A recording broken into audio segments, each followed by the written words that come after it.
I kind of wish I had shot this whole thing horizontal now, actually. Oh, really? Yeah, oh well. Just, AI extend. AI extend. I don't know, because we're off the edge, so we're gonna have like weird libs. What's going on right now? This entire double exposure experience was a little bit chaotic, so bear with me. I don't know, maybe I will make this into a YouTube video. I'll just have to record everything like this. Double exposures are one of those things that everybody wants to do, but nobody is really confident enough in their ability to try it out in film photography. Okay, so here's the plan. We're gonna take Exactly. Now that you guys understand.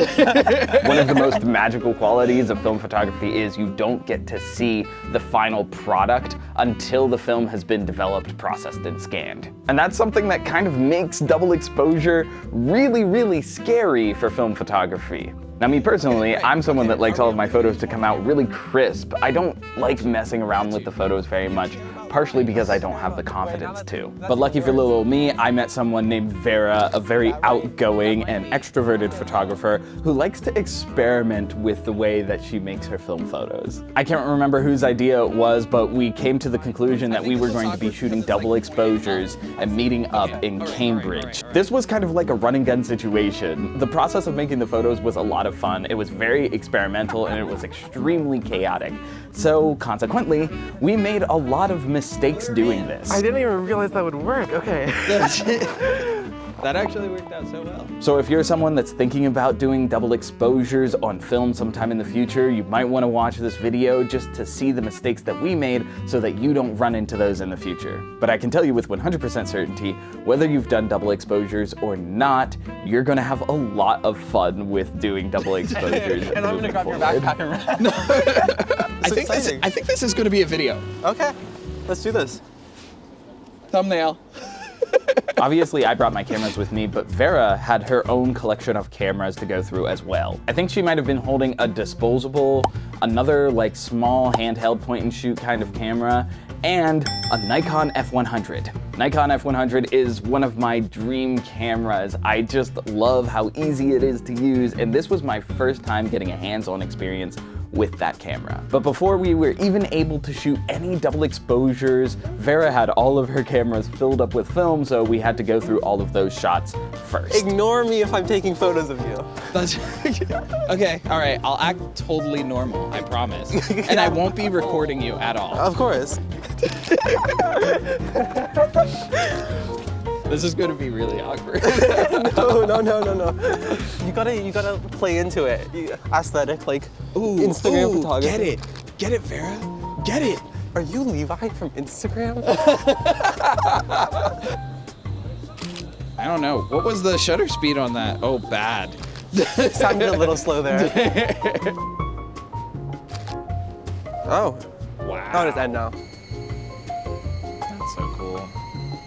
I want a camera that does that. We might have met at maybe 4 p.m. or 5 p.m. The sun was starting to go down, so we knew that we needed a film stock that was a little bit faster. Vera and I settled on Cinestill 800T, which we shot in the Nikon F100. So we loaded the film up into the Nikon F100, and we started shooting right away. So, Messing you up because No, you're fine. Okay, so just ran through the 400 T-Max. Now we're gonna pop the Cinestill in, right? Yeah. I'm really excited about You gotta this. do the thing. Can I load this? Please, do the honors. Is that okay? Yes, do the honors. So we want it at 16? I would say, listen, technically it's 500 speeds film. Okay, so you think maybe 1,000 is where we should be. We're not actually doing proper double exposures where things are getting overlaid. What we're trying to do is on the parts that we want to come out, there's not going to be any additional image on them. You think we should rate it at 800? I do. Okay, Because I'm fine with it. I'm fine with it. Film can handle overexposure. Yeah, you're totally right. Underexposure is a little harder. Okay, all right. First thing I should mention about shooting double exposures is that you have two options. The first method of shooting double exposures is by shooting doubles frame by frame. This is a Nikon F2, film advance lever right here. Every time you pull on the film advance lever, that moves you to the next frame as well as cocks the shutter. However, there is a button on the bottom of the camera. Can you see that? If I press this button, and I move this lever, what that does is that it stops the camera from advancing to the next frame. And instead, it only cocks the shutter, which means that I have the option to shoot the next exposure right on top of the last. Doing double exposures like this can be really advantageous because it means that not every single photo on the roll of film has to be a double exposure. And it also means that you can shoot a photo, kind of memorize the composition that you made, and then shoot the next photo right on top of it, trying to match up the composition with the previous exposure. The second method of shooting double exposures is by shooting the entire roll of film, rolling it back up inside the canister, and then shooting that whole roll of film a second time. This process of shooting double exposures isn't foolproof. Despite the fact that the Nikon F100 does have a double exposure system built into the camera, Vera and I still decided that it would be best to shoot the entire roll of film, roll it back up inside the canister, and shoot the entire roll of film a second time to create a full roll of 36 double exposures. This method of shooting doubles isn't always the best. It's very experimental, very chaotic, and there are a lot of issues that you can run into, which I will get to a little bit later in this video. You know what I want to do with these first frames? Okay. The very first thing I want to do is This tree right I here? want to shoot that out of focus. I don't want it in focus. So how? Oh yeah, the. To manual. Yeah. So I just want to shoot that completely out of focus.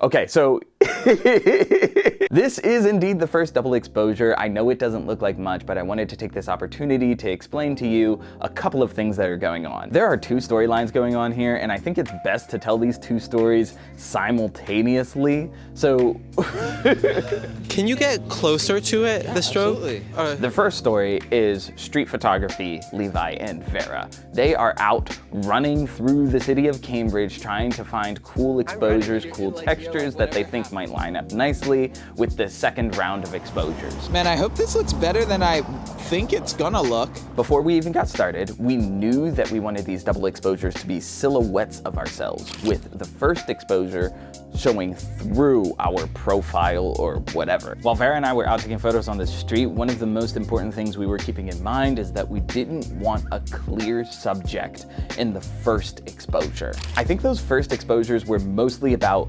mood and texture, and maybe color as well. Having two separate subjects, like two entirely different compositions, layered right on top of each other, can be really distracting. So we were really going for an overall feeling.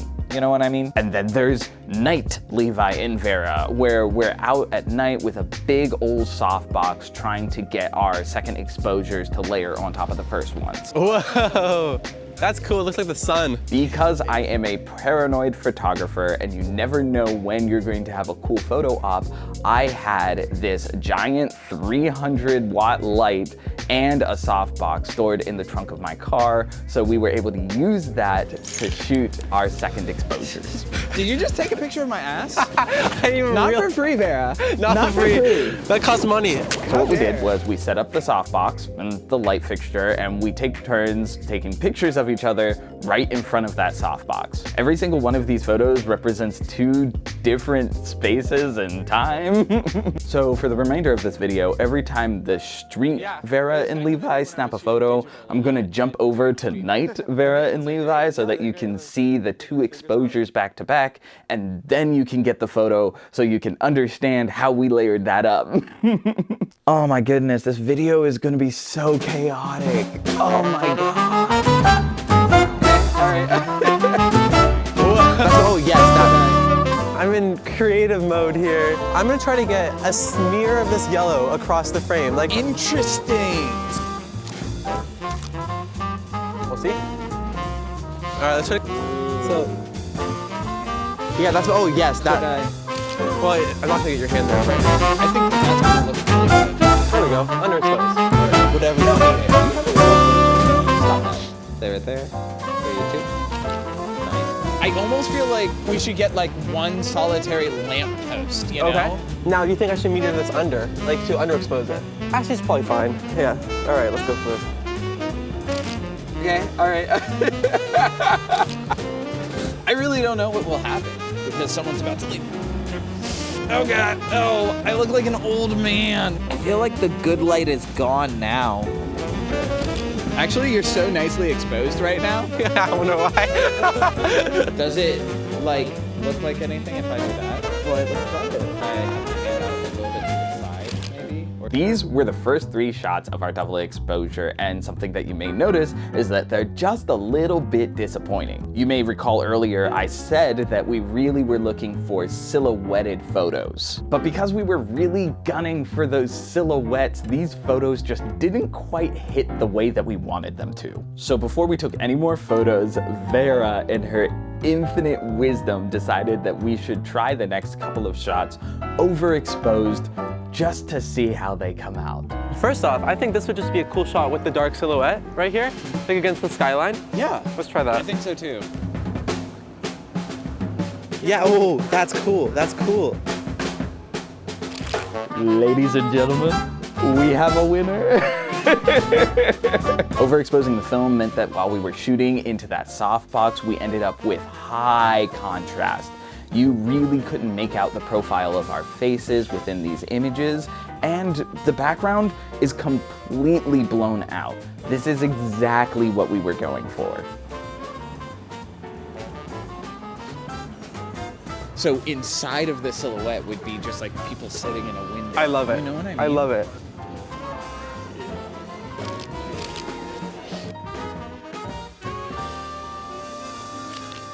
That's really nice. All right, let's switch back around. Okay. So by some miracle, the first 8 frames that we put through the camera were perfectly lined up, one right on top of the other. I don't know how it happened, it just happened. Our downfall is that the camera got upset with the roll of film and didn't want to shoot past like 8 frames or something like that. Oh God. Why is it doing that? Because it's stuck. What's the workaround? All right, here's the workaround. This is gonna be good for your video. We're gonna make a dark bag with my coat. That should work just fine. Right here on I'm the sure if we do it like right over here, we should be okay. Yeah, I'll do it kind of like inside of my coat, just like, all right, what do you think? You think that's a good idea? Yeah, it should be fine. Just like get up against the wall. Yeah, if you can help me like hold my coat closed or like, Yeah, we're definitely gonna look like we're doing something really weird. this does not look like a shoddy drug deal or something. So we had to rewind the film back into the canister for the second time and then load the film into the camera for the second time. And that is where we made our first big error. Oh, I can hear you messing around with the film and it's giving me the heebie-jeebies. Anyways, I have like a half a long roll of film in my hand.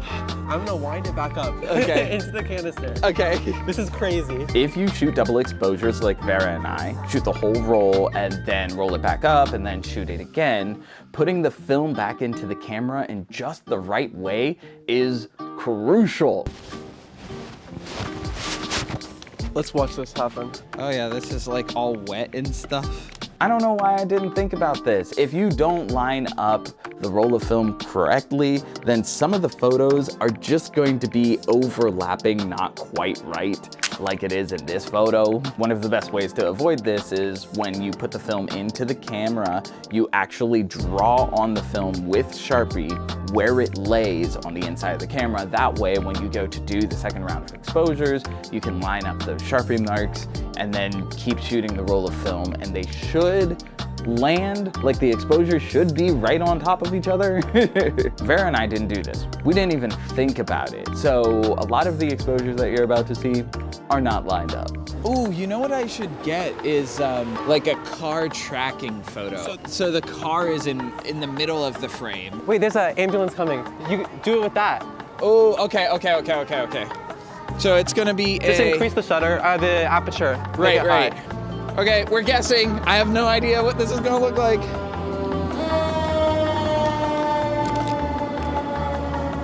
Wait, that shutter speed was really fast. Oh. That's not good. No, I can't. The photographer. Right. Can you reach towards me, like with your hand? Ooh, yeah.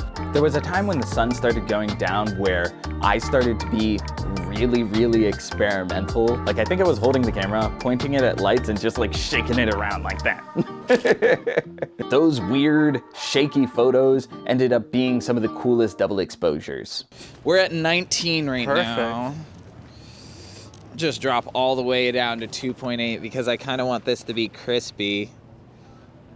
Crispy vertical shot. This one silhouette of Vera would have looked so cool. You see this door, you see this lamp.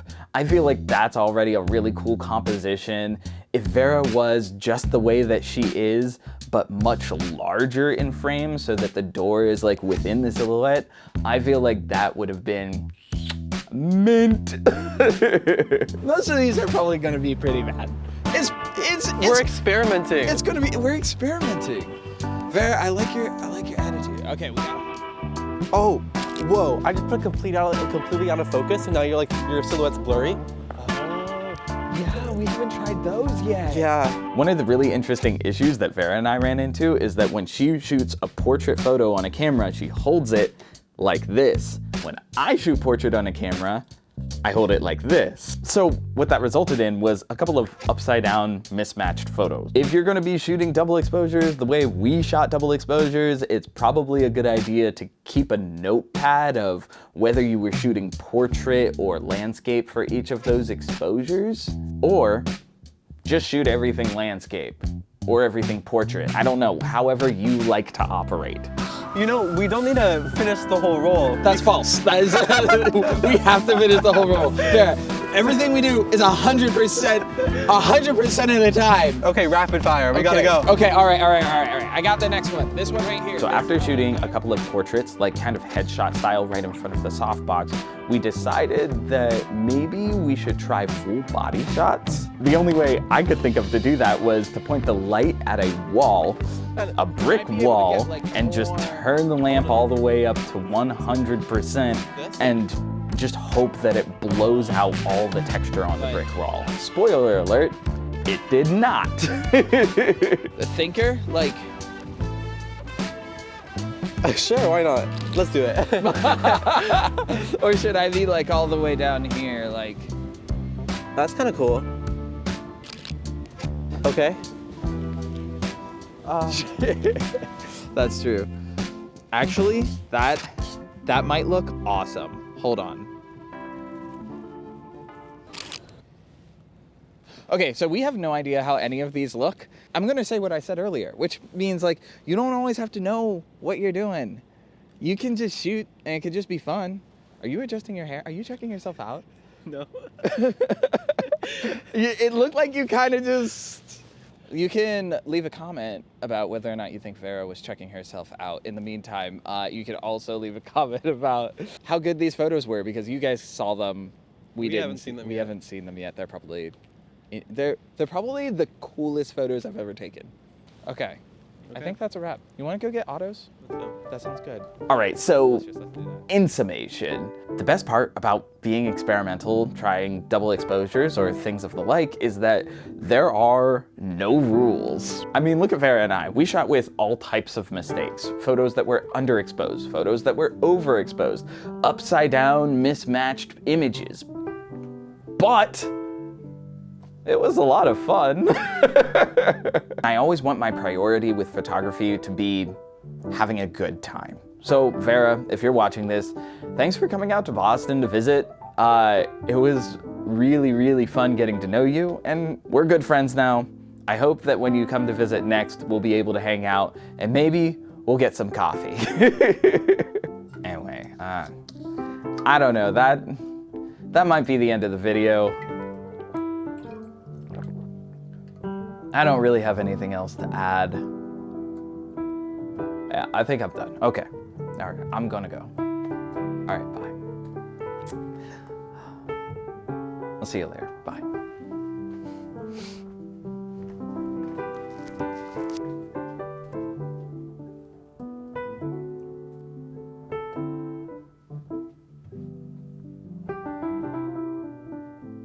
I like the smell of film itself. Like, I know what you're saying. The pre-wash, I love that smell. Like sometimes after I roll some medium format into the tank, I'll take the paper and I'll just huff it. It's just so good. I will do it. I think I have a video of myself doing it, but I don't post it because I don't want people to think I'm a freak. Curated image online.